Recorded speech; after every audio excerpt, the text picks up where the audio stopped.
ज्येष्ठ मास पूर्णमी तिथि रे महाप्रभु आमर देवस्नान मंडप उपरे 108 गरा सुभाषित जल रे स्नान करथिले। एई स्नान करिबा परे महाप्रभु ठंडा ज्वर रे पीड़ित होइचंती एवं तांको देह रे वर्तमान ज्वर रहिछि एवं तांको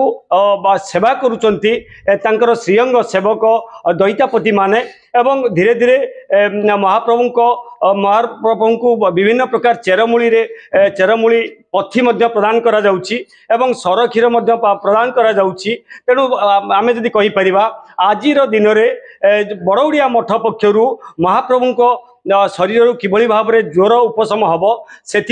स्वतंत्र पथी निर्माण करा जाइछि जोटा कि फुलुरी तेल बोली कह जाए। आम सीधा सड़क कथा आम सहित अच्छा बड़ौड़िया मठर जे कि मुख्य महंत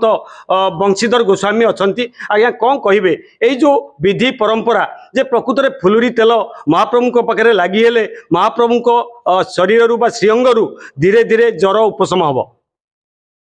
हाँ, महाप्रभु को शरीर दीर्घ 5 दिन धरी जो ज्वर पीड़ित था महाप्रभु शरीर पीड़ा होता है ज्वर पीड़ा एवं ज्वर गोटे स्वतंत्र वासना महाप्रभु को शरीर बाहर था से अनवसर घर बाहर थाए से समस्त को निराकरण करने गोटे वर्ष पूर्वर प्रस्तुति होगी रही जो फुलुरी तेल आज से अमणिया प्रस्तुत करी महाप्रभु निकट को पठाଯିव एवं महाप्रभु लगिला महाप्रभु सुस्थता ज्वर पीड़ा लाघव होगा सहित महाप्रभु सुस्थता अनुभव करेंगे एवं विभिन्न सुवासित फूल जेहेतु 15 प्रकार सुवासित फूल प्रस्तुति से तार ना हूँ फुलुरी तेल एवं घणापेड़ा राशि तेल हूँ तार मुख्य उपादान 600 राशि तेल एवं विभिन्न प्रकार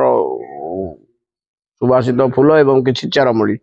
ये समस्त को एकत्रित करी 2 गोटी माठिया भर्ती करी ताको पोती दिया जाए हेरा पंचमी दिन आउ ए वर्षर स्नान पूर्णिमार पूर्व दिन ताको माटी तलू बाहरी से गोटे घरे रखा जाए। आज ताको अमणिया प्रस्तुत करी मठाधीश बड़ौड़िया मठर मठाधीश ताको पठेଇବା ପାଇଁ व्यवस्था रही मुझे से मठाधीश भाव में 93 मसीह आज पर्यटन सेवारे फुलुरी तेल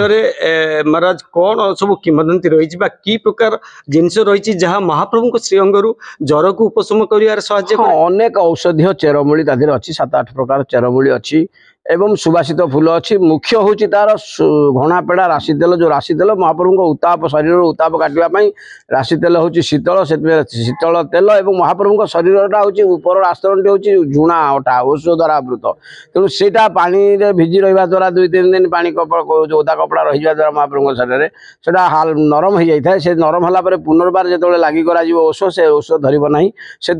राशि तेल टी घसीदेला शरीर पुनर्बार जो कठिन को से कठिन हो जाए और नूतन औषध लगे शरीर सुस्थ हो जाए आ महाप्रभु शरीर जथा देही तथा देव न्याय जमी आमको ज्वर हेले आम देह शरीर पीड़ा हो जाए ओजन लगुए सेमती महाप्रभु को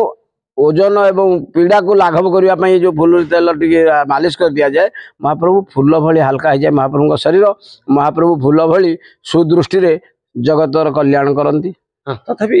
कौन आपंकर विशेष भूमिका कौन रही थाए आमे गुप्त सेवार अंतर्गत आमे से सेवा करने द्वारा निजक धन्य मनुछु अनेक सेवा वर्ष सारा भी अनेक सेवा रही किंतु ये जो गुप्त सेवार मठाधीश निजे अन्य कहीं जानवे ना देखिए ना निजे मठाधीश से सेवा टी कर उत्तराधिकारी थिले उत्तराधिकारी देखिए अन्य मान कहीं रे ना यही जो सेवा आम निजक धन्य मनुछु से भली पितामाता औरसर आम जन्म होइचु से भली उत्तम गुरु आम पाइचु गुरु आशीर्वाद आम आज महाप्रभु सेवक भाव में जन्म होइचु महाप्रभु यही कृपा करूँ जन्मे जन्मे आमको सेवक भाव में जन्म ग्रहण करूँ आम सेवार संपृक्त होता सेवा करूँ महाप्रभु सेवार आम जीवन जाऊ यही आमर जो फुलुरी तेल प्रस्तुत करा जाए से को फूल लगी था से फूल गछ सब मठरे अनेक फूल अच्छी मठरे अनेक आप देखिए मठरे अनेक फूल रही मठरे अनेक सुवासित फूल रही आप देखिए किंतु समस्त सब फूलटा ये रहीबार संभव न होगा हेतु मफसल किसी से फूल आसूची ऋतु अनुसार से आसी ये हूँ कि मठरे अनेक फूल रही 10-12 प्रकार फूल ये रही। अच्छा ताले निश्चित भाव में फुलुरी तेल लगी हेले महाप्रभुंकर धीरे धीरे जो ठंडा ज्वर से पीड़ित अच्छा धीरे धीरे उपशम पाइबे। हाँ, महाप्रभु उपशम पाउछन्ति से दैतापति मानक ठारू जदि किंचित आकार से फुलुरी लगी तेल जदि मिले आणिले भी अनेक जार विश्वास अच्छी तार अनेक रोग भी भल होती अनेक मान नहीं दैतापति नहीं अनेक रोगी एमती भी ଆପଣଙ୍କର ହୃଦରୋଗୀ ବି ଭଲ ହେଇଛନ୍ତି, କୋମା ରୋଗୀ ବି ଭଲ ହେଇଛନ୍ତି। ଏବେ ଆମ ଆଗରେ ଆସି ପରିପ୍ରକାଶ କରିଛନ୍ତି, ଆମେ ଶୁଣିଛୁ, ଅନୁଭବରେ ଆଣିଛୁ। ଜୟ ଜଗନ୍ନାଥ, ଜୟ ଜଗନ୍ନାଥ।